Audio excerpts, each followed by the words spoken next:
So I think that this has been, I mean, the word I used when I spoke with the families is that it's a very insidious way to address this issue. It is turning the Child Protective Agency, which is supposed to protect children and families, to attack children and families for political purposes. Mm-hmm. So I would call that insidious. Mm-hmm. And I think that they should contact, the federal government. I mean, so for example, in terms of access to gender-affirming care, our Office of Civil Rights is on the phone and ready to take cases. Mm-hmm. I know our Office of Children and Families, where Children and Youth Services often have their associations with the federal government. Mm-hmm. They have said that they do not feel that child protection agencies have the right to take these actions, but in the end, it'll go to the courts. Right. But right now, they are scared. Those children and those families are scared. I have no. All I can say is that we support them, that the President, the Vice President, Secretary of Health and Human Services, Secretary of Education, myself, mm-hmm. we see them and we support them, and we'll do everything we can to help them. But it's a very scary time for a family with a trans or gender diverse youth in Texas. Mm-hmm. It's a very scary time. When the government, who's supposed to support people and to support and affirm and empower youth and families and protect them, mm-hmm. are attacking them.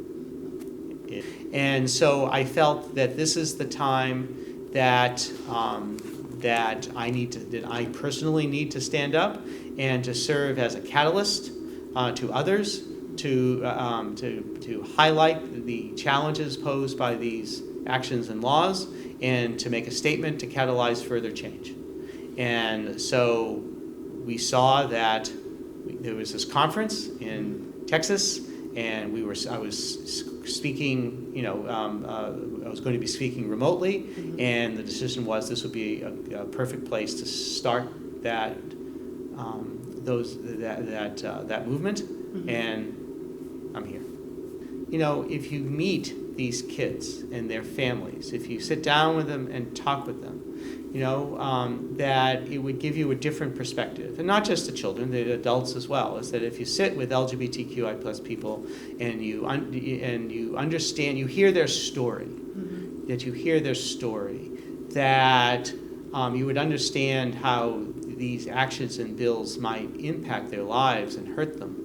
And I'd like to think that would help them not take these actions, particularly for political purposes. If you're trying to help them, these would not be the actions that you would take. So what my message is that, and I said this during the speech, is that trans and gender diverse people are just like everyone else, right? We have families, we have jobs, we are living our lives, and we are, I think in our own way, trying to work for the common good. And so you don't have to fear us, and if they understand more, then they won't fear us, thus they won't have those negative emotions. And that is one thing that I'm trying to do as a public figure, as an openly transgender woman, is that here I am just trying to help people, mm-hmm. right, from a public health perspective, mm-hmm. Whether it is with COVID, whether it's in terms of mental health, whether it's with substance use and overdoses, whether it is ending the HIV epidemic, whether it's nutrition guidelines, whether it's the blood safety officer, whether it is many different roles that I have, environmental justice, mm-hmm. Health equity in general. I'm just really trying to help people. I don't worry about me. What I'm worried about are some of the young people that I saw today. And we had a round table with some trans youth and their families, and I worry about them, and I've done that many times in Seattle and in Columbus, Ohio, with the second gentleman, and to have many, and it brings me back to my pediatric and adolescent medicine roots, seeing mm-hmm. children, teens and their families. I mean, that's what I do, and I worry for them. Mm-hmm. I'm fine.